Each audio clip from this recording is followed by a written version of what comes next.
اس امت کا زوال فقط قرآن اور دین سے دوری نہیں ہے بلکہ قرآن اور دین سے بغاوت ہے۔ جس ملک کے اندر ناموس رسالت پر حملہ کرنے والا سینہ تان کے چلتا ہو اور اسے ایوارڈوں سے نوازا جائے اور ناموس رسالت پر پہرا دینے والے کو پھانسی دے دی جائے، اسلامی جمہوریہ پاکستان کا میڈیا کسی وزیر مشیر یا کسی گلوکار کے گھوڑوں یا ان کے کتوں کی خبریں چلاتا ہو، گلوکاروں کی عمریں بتائی جائیں اور ان کی برسیاں ہر سال منائی جائے ٹی وی کے اوپر، لیکن کسی صحابی کی نہ پیدائش کا ذکر کیا جائے نہ کسی صحابی کے وصال کا ذکر کیا جائے، ان کی خبر نہ بتائی جائے، اور کسی گلوکار کی برسی کے اوپر یہ کہا جائے کہ ہم انہیں خراج تحسین پیش کرتے ہیں اور ان کے گانوں کو ہمیشہ یاد رکھا جائے گا، ان کی خدمات کو ہمیشہ یاد رکھا جائے گا، معاذ اللہ ثم معاذ اللہ، اور گویوں کے گانوں کو خدمات کا نام دیا جائے، حالانکہ وہ تو ایمان کی بربادی کا ذریعہ تھا اور اس کو خدمات کا نام دیا جائے۔ اور جس ملک کے خدمتگار ڈاکٹرز جو مشکلات کے اندر بھی کرونا وائرس کا علاج کرتے رہے، بجائے اس کے کہ ان کے لیے دعائیں مانگی جائیں، ان کو گانا گا کے خراج تحسین پیش کیا جائے۔ دیکھیں کہ اس وائرس کو ختم کرنے کے لیے صرف ڈاکٹرز کا یا کسی حکمرانوں کا کردار نہیں ہے، اس کے اندر علماء کا بھی کردار موجود ہے کہ جنہوں نے علم کے سمندروں کے اندر گوتے لگا کے انہوں نے مسائل امت کے لیے نکالے۔ ان کی خدمات کو نہیں خراج تحسین پیش کرنا تھا؟ جس ملک کے اندر بازاروں، مارننگ شو اور برسیوں کے اوپر تعداد پر کوئی نظر نہ کی جائے اور مساجد کے اوپر حملے آور کھڑے کر دیے جائیں، مساجد کے اندر آنے والے نمازیوں کو گھسیٹا جائے، ان کے اوپر تشدد کیا جائے، انہیں مارا جائے اور ان کے اوپر FIR اور پرچے کاٹے جائیں، جس ملک کے حکمران سینما گھروں، تھیٹروں اور برائی کے کلبوں کے اندر اور ان کو آباد کرنے کے لیے کوشاں ہوں، ان کے لیے بجٹ مقرر کیے جائیں اور مساجد اور مدارس کے لیے کوئی بجٹ مقرر نہ کیے جائیں، جس ملک کے اندر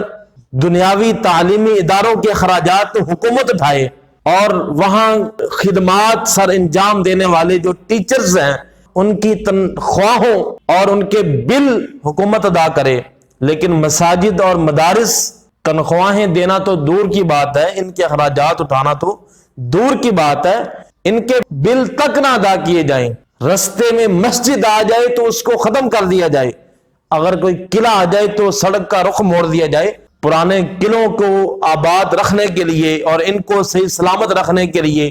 بجٹ نکالا جائے اور مسجدوں اور مدرسوں کو ٹی ویوں کے بل بھیجے جائیں اور فلموں ڈراموں کے بھی ٹیکس وہ بھی بھیج دیے جائیں۔ جب باری آئے ہندوؤں کے مندر تعمیر کرنے کی، عیسائیوں کے چرچ تعمیر کرنے کی، پھر حکومت سرکاری فنڈ کے اندر سے پیسے نکال کے دے، اور جب مساجد کو تعمیر کرنے کی باری آئے پھر آگے سے ہنس کے دکھا دیا جائے۔ اور مندروں کا تعمیر کرنا، چرچوں کا تعمیر کرنا فقط اس لیے تھا کہ یہود و نصارہ خوش ہو جائیں، لیکن اس کا فیصلہ تو رب قرآن کے اندر فرما چکا ہے، وَلَن تَرْضَىٰ عَنْكَ الْيَهُودُ وَلَا النَّصَارَىٰ۔ اللہ فرماتا ہے کہ یاد رکھنا یہود و نصارہ تم سے کبھی بھی خوش نہیں ہو سکتے کہ اگرچہ تم ان کے چرچ تعمیر کرتے رہو، تم ان کی عبادت گاہیں تعمیر کرتے رہو، تم ان کے مندر تعمیر کرتے رہو، اللہ فرماتا ہے کہ یہ تم سے خوش نہیں ہوں گے، تم ان کے لیے اپنی جانیں تک قربان کر دو، یہ پھر بھی خوش نہیں ہوں گے۔ پوچھا مولا کب خوش ہوں گے؟ فرمایا حتی تتبع ملتہم، جب تک تم ان کے دین کے اندر داخل نہیں ہو جاتے تب تک یہود و نصارہ تم سے خوش نہیں ہو سکتے۔ رب نے تو فرما دیا کہ تم جتنی مرضی ان کے لیے کوششیں کر لو، ان کے لیے نرم گوشی اختیار کر لو، اپنے کلیجے نرم کر لو، لیکن یہ تم سے خوش نہیں ہونے والے۔ یہ تب خوش ہوں گے جب تم اسلام کے دائرے سے نکل کے تم ان کے مذہب کے دائرے کے اندر داخل ہو جاؤ گے۔ اس لیے یہ فقط اس لیے سارے انتظامات تھے کہ مندروں کا تعمیر اور چرچوں کی تعمیر کس لیے تھی کہ تاکہ یہود و نصارہ کو خوش کیا جائے۔ کسی صحابی کی زندگی سے ثابت نہیں ہے، کسی صحابی نے کسی یہودی سے قرضہ معاف کروایا ہو، لیکن یہاں پہ مسلمان حکمران سارے ملک کو تباہ اس وجہ سے کریں کہ تاکہ ہم اوپر دکھائیں کہ ہمارے ملک کے یہ حالات ہیں، وہ ہمارا قرضہ معاف کر دیں۔ تو یہ مسلمانوں کے لیے ڈوب مرنے کا مقام ہے۔ ان کے ایمان اتنے کمزور ہوئے کہ یہ یہود و نصارہ کے آگے ہاتھ جوڑ کے کھڑے ہیں کہ خدا کے لیے ہمارا قرضہ معاف کر دو۔ اللہ کے بندو، ہمارے لیے بھوکا مرنا بہتر ہے، لیکن اسلام کو یہود و نصارہ کے قدموں کے اندر رولنا گوارا نہیں تھا۔ اسلام کی تذلیل ہمیں گوارا نہیں تھی کہ جس ملک کے اندر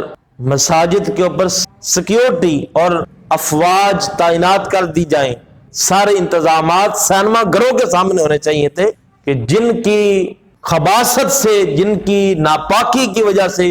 اللہ نے ہمیں اس مصیبت کے اندر مبتلا کیا، اسی گناہوں کی خباثتیں ہیں۔ یہ سیکیورٹی وہاں پہ ہونی چاہیے تھی، سینما گھروں کے دروازوں پہ، تھیٹروں کے دروازوں پہ، اور برائی کے اڈوں کے دروازے پر یہ سارے انتظامات ہونے چاہیے تھے، لیکن اس کا الٹ ہوا، یہی انتظامات مسجد کے دروازوں پہ کیے گئے۔ پھر مجھے بتاؤ، کیا اللہ کا قہر نازل نہیں ہوگا تو کیا اللہ کی رحمت نازل ہوگی؟ یہ ہمارے اسلامی جمہوریہ پاکستان کے حکمرانوں کا حال ہے۔ اور اگر ہم تھوڑی سی نظر ملک کی عوام کے اوپر دوڑاتے ہیں تو ہمارا اپنا یہ حال ہے کہ جس نبی کی امت ایک ڈاکٹر کے کہنے کے اوپر ماسک پہن لے، اپنے نبی کے حکم کے اوپر برقع نہ پہنے، وہاں پہ پھر اللہ کی رحمتیں نازل ہوں گی۔ ڈاکٹر کے کہنے کے اوپر حلال چیزیں چھوڑ دے اور نبی کے کہنے کے اوپر حرام چیزیں نہ چھوڑے، تو دوستو بتاؤ مجھے، وہاں پہ اللہ کی رحمت نازل ہو یا اللہ کا غضب نازل ہوگا؟ جہاں پہ وزراء اور امیر غریبوں کا حق تو کھا رہے ہوں، لیکن غریب بھی غریب کا حق کھانا شروع کر دے، پھر وہاں پہ اللہ کا قہر نازل نہیں ہوگا تو پھر کیا ہوگا؟ جہاں پہ ایک مسلمان اپنے ہمسائے کو کھانا نہ پوچھے، بھوکا ہے، پیاسا ہے، قرض دار ہے، مشکل کے اندر ہے، اس کا حال نہ پوچھا جائے، اس سے کھانا نہ پوچھا جائے، اور درباروں کے اوپر جا کے دیگیں بانٹی جائیں، حالانکہ حکم تھا،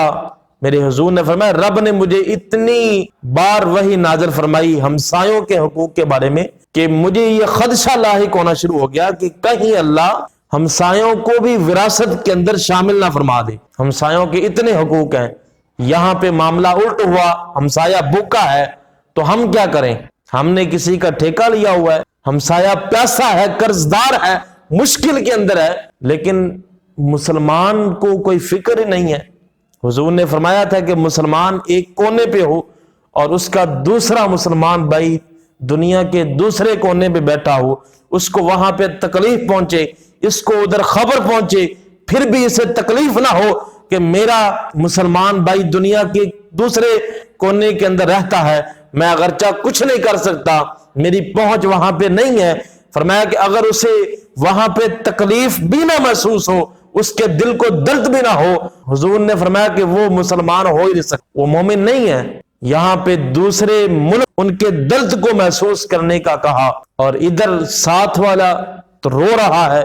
درد کے اندر ہے، اور اس کا درد نظر نہ آئے، تو دوستو مجھے بتاؤ وہاں اللہ کا قہر نازل نہیں ہوگا تو کیا رحمتیں نازل ہوں گی؟ ہم دربار کے اوپر جا کے لنگر بانٹنے کے خلاف نہیں ہیں، منت تو انسان کی جس جگہ پہ موجود ہے وہیں پہ اگر بانٹ دے گا تو منت پوری ہو جائے گی۔ غوث اعظم کے نام پہ اگر آپ نے دیگ پکانی ہے تو اگر آپ وہی دیگ کا راشن کسی غریب کو دے دیتے ہیں، آپ کا مقصد تو پورا ہو جائے گا، آپ کو ثواب پھر بھی اتنا ہی ملے گا بلکہ اس سے بھی زیادہ مل جائے گا۔ تو اس لیے آج ہم نے فیصلہ کرنا ہے کہ غلطی حکمرانوں کی نہیں ہے، یہ ہمارے ہی اعمال تھے کہ رب نے یہ پہلے فرما دیا تھا کہ جس طرح کی عوام ہوگی میں ان کو ویسے ہی حکمران عطا کروں گا، یہ ہمارے ہی چنے ہوئے ہیں، ہم اب کس سے جا کے گلہ کریں؟ ہم نے اپنی موت آپ چنی، ہم نے اپنی بربادی آپ چنی، اب گلہ کس سے کرنا؟ اب اللہ سے صرف معافی مانگے، صرف اللہ کی بارگاہ کے اندر رجوع کریں۔ صاحب اقتدار اور صاحب اختیار لوگوں سے بھی یہ گزارش ہے کہ ان غرباء کی آہوں کو عام نہ سمجھنا۔ لوگ جو بد دعائیں دے رہے ہیں اور جو غرباء غریب بھوکے مر رہے ہیں، ان کی آہوں کو عام نہ سمجھنا۔ سلطان باہو رحمت اللہ علیہ فرماتے ہیں ਦਰਦਮੰਦਾਂ ਦੀਆਂ ਆਹੀ ਕੋਲੋਂ ਪਹਾੜ ਪੱਥਰ ਦੇ ਜੜਦੇ ਹੋ, ਦਰਦਮੰਦਾਂ ਦੀਆਂ ਆਹੀ ਕੋਲੋਂ ਬੱਜ ਨਾਗ ਜ਼ਮੀਨ ਵਿੱਚ ਵੜਦੇ ਹੋ, ਦਰਦਮੰਦਾਂ ਦੀਆਂ ਆਹੀ ਕੋਲੋਂ ਅਸਮਾਨੋਂ ਤਾਰੇ ਜੜਦੇ ਹੋ,